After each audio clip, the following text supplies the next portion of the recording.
Hello friends, সুপ্রভাত। জয় মোহনবাগান। মোহনবাগানের এই মুহূর্তে সবথেকে হটকেকের মতন যে খবরটা চারিদিকে ছড়িয়ে পড়েছে সেটা হচ্ছে অভিষেক সিংয়ের সাইনিং নিয়ে খবর।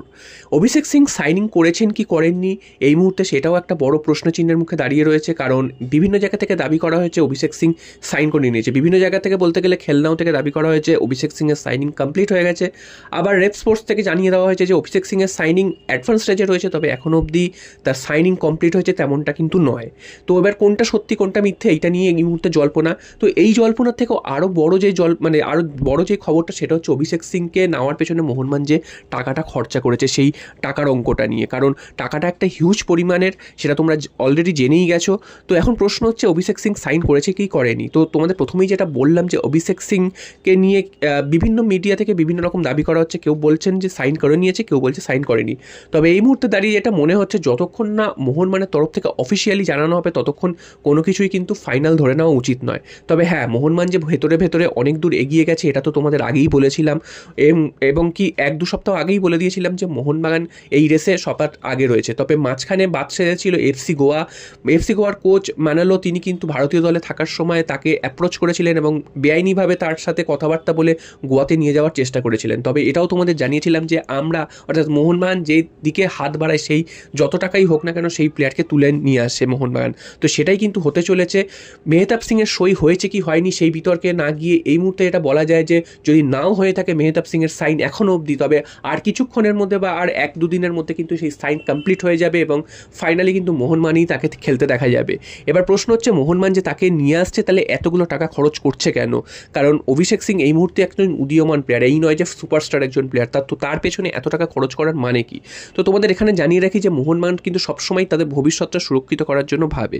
তো সুতরাং মোহনবাগানের এই মুহূর্তে যেসব পজিশনে যেসব প্লেয়াররা দরকার সেই সব পজিশনে প্লেয়াররা রয়েছে অলরেডি, এবং অভিষেক সিংকে নিয়ে আসার কারণ হচ্ছে এটাই যে ভবিষ্যতে এই প্লেয়ারটা যাতে মোহনবাগানের সার্ভিস দিতে পারে। তো অভিষেক সিং নিজেও চাইছে যে গেম টাইম পেতে, তবে অভিষেক সিং কতটা গেম টাইম পাবে এই মুহূর্তে সেটা একটু বলা মুশকিল, কারণ অভিষেক সিংয়ের জায়গায় কিন্তু একাধিক ভালো প্লেয়ার রয়েছে। তো সেই কারণে কিন্তু অভিষেক সিংকে একেবারে যে গেম টাইম পাবে না সেটাও বলা উচিত নয়, কারণ অভিষেক সিংকে একটা তো প্ল্যানিং করে নিয়ে আসা হচ্ছে, অবশ্যই অভিষেক সিংকে খেলার সুযোগ দেবে, তাকে গেম টাইম দেবে। তো আমরা আশা করব অভিষেক সিং মোহনবাগান জার্সি গায়ে ফুল ফোটাবেন। ভারতীয় দলের জার্সি গায়েও তিনি কিন্তু বেশ নজর কেড়েছিলেন প্রথম ম্যাচে, দ্বিতীয় ম্যাচে অতটা ভালো খেলতে পারেননি, তবে তার ডেবিউ ম্যাচ ছিল ভারতীয় দলের জার্সি গায়ে। তো সেই রকম প্লেয়ার কি মোহনবাগান নিয়ে আসছে, আমরা আশা করছি দুর্দান্ত একটা সাইনিং হবে আমাদের জন্য, এবং আমরা কিন্তু অভিষেক সিং মানে মোহনবাগান জার্সি গায়ে আমাদের হয়ে অভিষেক সিং দুর্দান্ত একটা ফুটবল উপহার দেবেন। এছাড়াও অভিষেক সিংয়ের নেওয়ার পেছনে যে চুক্তির অঙ্কটা বলা হচ্ছে সেটা কিন্তু ট্রান্সফার ফি, একটা হিউজ পরিমাণের ট্রান্সফার ফি, সেটা বিভিন্ন ভাগে কিন্তু দেওয়া হচ্ছে এবং প্রায় 8.1 কোটি টাকা সব মিলিয়ে তার পেছনে খরচ করা হচ্ছে। তো এইখানে একটা বারবার প্রশ্ন যেটা চলে আসে যে কোনো ভারতীয় প্লেয়ারের পেছনে এত টাকা খরচ করার কি কোনো মানে আছে? কারণ একটা কিন্তু এই ভারতীয় টিমের হতশ্রী পারফরমেন্স নিয়ে একটা সমালোচনা চলছে, তো সেখানে মোহনবাগান প্রত্যেক বছর এত টাকা খরচ করছে, বিদেশিদের পেছনে খরচ করছে, ঠিক আছে, তবে ভারতীয় প্লেয়াররা কি সত্যি এত টাকা পাওয়ার যোগ্য?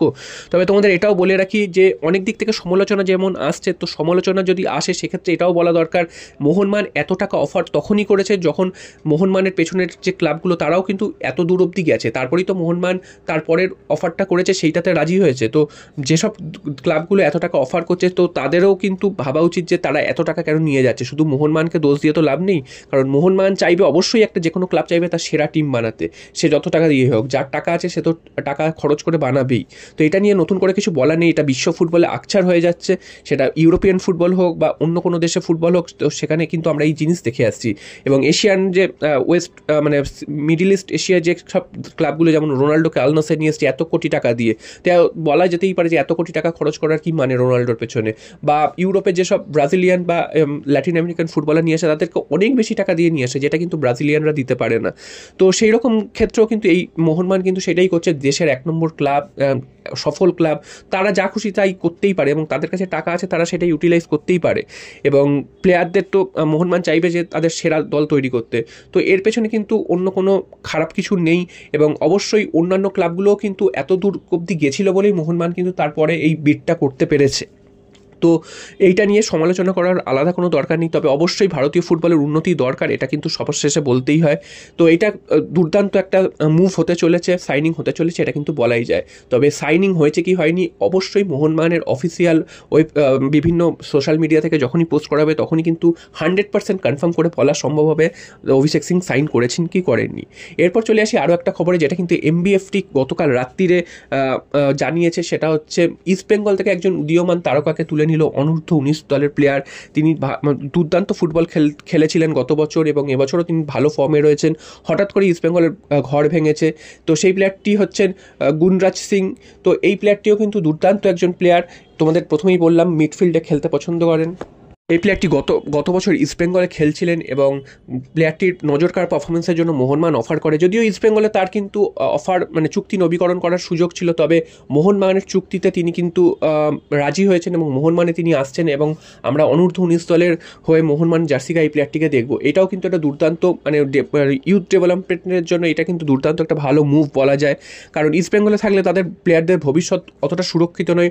অবশ্যই মোহনবাগানের যদি খেলতে পারে তাহলে কিন্তু নজর কাটতে পারবে, লোকের চোখে পড়তে পারবে, সেটা কিন্তু বলাই যায়। তাই জন্য এই গুনরাজ সিংকে তুলে নিয়ে মোহনবাগান একটা চমক দিল। এটা যদিও জুনিয়র লেভেলের পর্যায়ে, তো জুনিয়র লেভেলেও কিন্তু আমাদের অবশ্যই দেখতে হবে, কারণ এইখান থেকেই প্লেয়ার কিন্তু সিনিয়র দলে উঠে আসবে। তো এটাও কিন্তু একটা ভালো মুভ আমরা বলতে পারি। জয় মোহনবাগান।